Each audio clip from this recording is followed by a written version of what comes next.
Fire button setting, जिसको on करते ही आपका फायर बटन हो जाएगा बहुत ज्यादा पावरफुल, जो आपके गेम प्ले को बना देगी अज्जू भाई से 9 स्टार। अरे यार क्या बात कर रहे हो यार भाई साहब, मतलब कुछ भी बोलो। तो ऐसे अज्जू भाई का भी आजकल गेम प्ले सुधर गया है फायर आइज गेमिंग के टिप्स एंड ट्रिक देखकर। तो आज के इस खतरनाक सी वीडियो में आपको ऐसे 3 फ्री फायर के फायर बटन की सेटिंग्स बताऊंगा, जिन्हें आप सेट करने के बाद अपने गेम प्ले को एक नए लेवल पे पाओगे। तीसरे वाले सेटिंग को जैसे ही आप ऑन करोगे आपका हेडशॉट तो लगेगा ही, साथ ही साथ आपका हेडशॉट लगने का जो स्पीड है वो इस लेवल का होगा, एनिमी सदमे में चल जाएगा भाई मुझे हेडशॉट लगा कैसे। यहाँ पे क्या हो रहा है? मूवमेंट स्पीड भी बढ़ने वाली है। जोर जोर से बोल के लोगों को स्कीमें बता दे। इस वीडियो को देखना है आपको बिल्कुल एंड तक, एंड तीसरे वाले ट्रिक को तो गलती से भी मिस मत करना। तो दोस्तों नॉर्मल फायर बटन को फायर बनाने के लिए आपको सबसे पहले फायर बटन का पोजीशन और साइज को अपने हिसाब से परफेक्टली सेट करना पड़ेगा। अब आप इसको कैसे कर सकते हो? सबसे पहले आपको क्या करना है, आपको देखना है अपने थंब को, क्योंकि 99.99% प्लेयर्स जो होते हैं वो अपने थंब से ही फायर करते हैं। बाकी जो 0.001% प्लेयर्स होते हैं वो होते हैं कुछ लेजेंड्स।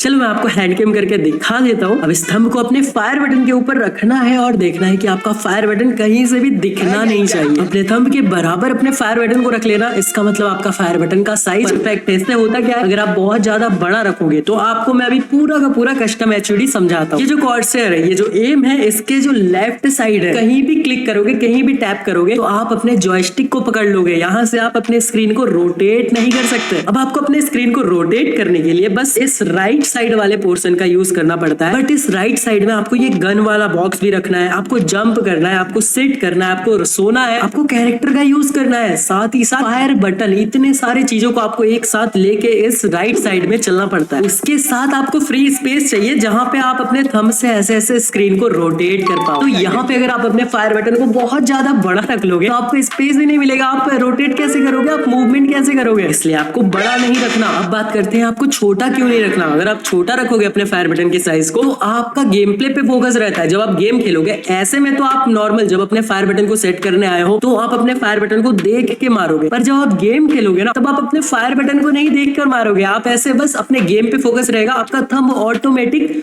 आपके फायर बटन पे जाएगा और ऑटोमेटिक वो फायर करेगा बिना देखे। तब कई बार क्या होता है, अगर आपका फायर बटन बहुत छोटा है तो आपका थंब जो है वो थोड़ा सा इधर उधर चला जाता है, जिसकी वजह से फायर नहीं होता है। तब क्या होता है, आपको एनिमी मार के चला जाता है। यहाँ पे ये मिस्टेक होती है। इसलिए दोस्तों साइज तो मैटर करता है, साइज परफेक्ट होना चाहिए, ज्यादा बड़ा भी नहीं, ज्यादा छोटा भी नहीं। अब बात करते हैं फायर बटन के पोजीशन की। मैंने अपने बहुत सारे वीडियोस में कहा है कि अपने फायर बटन को रखना है आपको थोड़ा सा नीचे, जिससे कि आपको ड्रैग करने के लिए एक अच्छा सा जगह मिले। पर फिर मैंने एक चीज नोटिस किया कि जब हम ड्रैग करते हैं तो वो कुछ मिली सेकेंड्स में ही ड्रैग होके ऊपर चला जाता है, एंड हमें सिर्फ एनिमी के यहाँ से यहाँ तक एम को लेके जाना होता है। अब एम पैर से हेड तक जाएगा, उसमें स्पीड मैटर करता है यार, डिस्टेंस मैटर नहीं करता। फायर बटन को मैं कितना ऊपर तक ड्रैग कर रहा हूँ, हाँ ये तब काम आएगा जब मैं एक ही गन से बहुत देर तक लगातार फायर करूँ। पर मेरी वीडियोस में आपने ये भी सीखा होगा कि आपको लगातार कभी भी किसी भी गन से फायर नहीं करना है, उससे आपका गन रिकॉइल करेगा और आपका गोली इधर उधर जाएगा, हेडशॉट तो लगेंगे ही नहीं। आपको 5 से 6 गोली एक बार में फायर करना है। फिर अगर एनिमी नहीं मरता है, इतने में तो एनिमी हेडशॉट से खत्म हो जाना चाहिए, बट फिर भी अगर नहीं होता है तो आपको थोड़ा सा ब्रेक लेना है, या तो आप वॉल लगा दो, या फिर आप एक बार सेटअप करो, या फिर थोड़ा जंप कर लो, कुछ भी कर लो, बट 5-6 गोली के बाद आपको एक ब्रेक लेना है। यूएमपी और एके ऐसे गनों में तो बिल्कुल एकदम याद से यही करना है। समझ रहे हो? बैक टू द पॉइंट, हमें यहाँ पे अपने फायर बटन को रखना कहाँ है। मैंने बहुत ज्यादा दिमाग लगाया, बहुत ज्यादा रिसर्च किया और फिर ये चीज समझा कि हमारा जो डिफॉल्ट फायर बटन का पोजीशन होता है वो भी कुछ खराब नहीं होता, क्योंकि आपको स्पेस प्रॉपर मिल ही जाता है। एंड आप कभी भी ऐसे फोन को होल्ड करोगे तो आपका जो थंब है वो इसी जगह पे नेचुरली आएगा। आप अपने फोन को ऐसे होल्ड करो और आपका थंब देखो कहाँ पे जा रहा है, यहाँ से आपको अब ड्रैग करना है। तो इस चीज को दिमाग में रखते हुए फायर बटन के पोजीशन को खुद से सेट करो। क्या बात है, क्या बात है। अब हमने इसका साइज भी सेट कर लिया और परफेक्टली इसका पोजीशन भी सेट कर लिया अपने हिसाब से। अब बहुत सारे प्लेयर्स एक मिस्टेक करते हैं, वो अपने फायर बटन को हाइड कर देते हैं, मतलब उसका ऑपेसिटी को बिल्कुल कम कर देते हैं, जिससे कि आप फायर करते टाइम आपका हाथ वहां पे नहीं जाता, इधर उधर चला जाता, आपको फायर बटन दिखाई नहीं देता।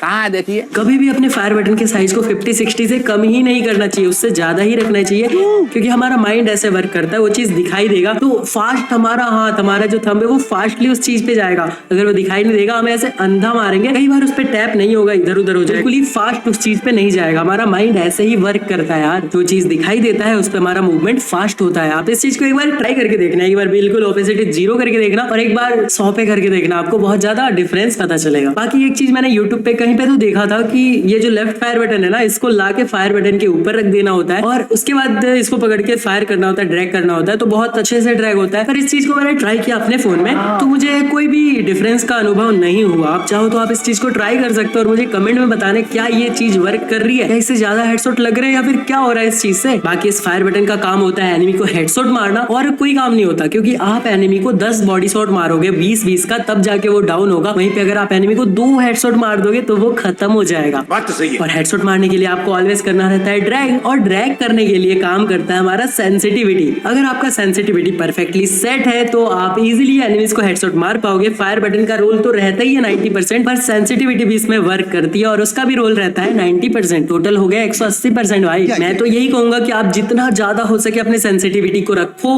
अगर आपका सेंसिटिविटी कम में भी चल जा रहा है, आप मार ले रहे हो, पर फिर भी अपने सेंसिटिविटी को ज्यादा रखो। आपको अभी के लिए ज्यादा लगेगा, पर जैसे आप खेलते जाओगे आपको उस चीज की आदत हो जाएगी और ज्यादा सेंसिटिविटी में आपका मूवमेंट भी बहुत ज्यादा फास्ट होगा। हेडशॉट भी बिल्कुल स्पीड में मार पाओगे। कम सेंसिटिविटी में मारोगे तो हेडशॉट तो लगेंगे पर वो कम लगेंगे और स्लो लगेंगे। पर वहीं पे अगर आपका सेंसिटिविटी ज्यादा होगा तो आप डायरेक्ट लेग से डायरेक्ट हेड पे चले जाओगे। आपका एम बहुत जल्दी मूव करेगा। आप समझ रहे हो इस चीज को? समझोगे यार। सब्सक्राइबर अपने बहुत ज्यादा प्रो है। फायराइज गेमिंग की वीडियोस देखते हैं ना, तो प्रो कैसे नहीं होंगे यार। और जिसने सब्सक्राइब नहीं किया वो सब्सक्राइब कर दो भाई। अब सब्सक्राइब कर ही रहे हो तो आपका भी कुछ फायदा होना चाहिए यार। आपको भी खुशी मिलनी चाहिए। नहीं, ये वाली खुशी नहीं, आनंद आनंद मिलना चाहिए यार आपको। और आनंद कैसे मिलेगा? एक ही ऐसी चीज है जिससे हमें आनंद मिल सकती है गेम के अंदर, वो है डायमंड्स। डायमंड से हम बंडल, गन स्किन सब कुछ ले सकते हैं। और डायमंड्स को हम कैसे ले सकते हैं? पैसों से। बहुत महंगे आते हैं यार डायमंड। पर मैंने आप लोगों के लिए ढूंढ निकाला है एक ऐसा ट्रिक, एक ऐसा खुफिया ट्रिक जो सिर्फ ओल्ड लेजेंड प्लेयर्स को ही पता है, और अब आपको भी पता चलने वाला है। कुछ नहीं करना है, इस वाले वीडियो पे क्लिक करना है, जाके इस वाले वीडियो को पूरा देखना है। पूरा का पूरा ट्रिक मैंने स्टेप बाय स्टेप बताया है, जाके देखो।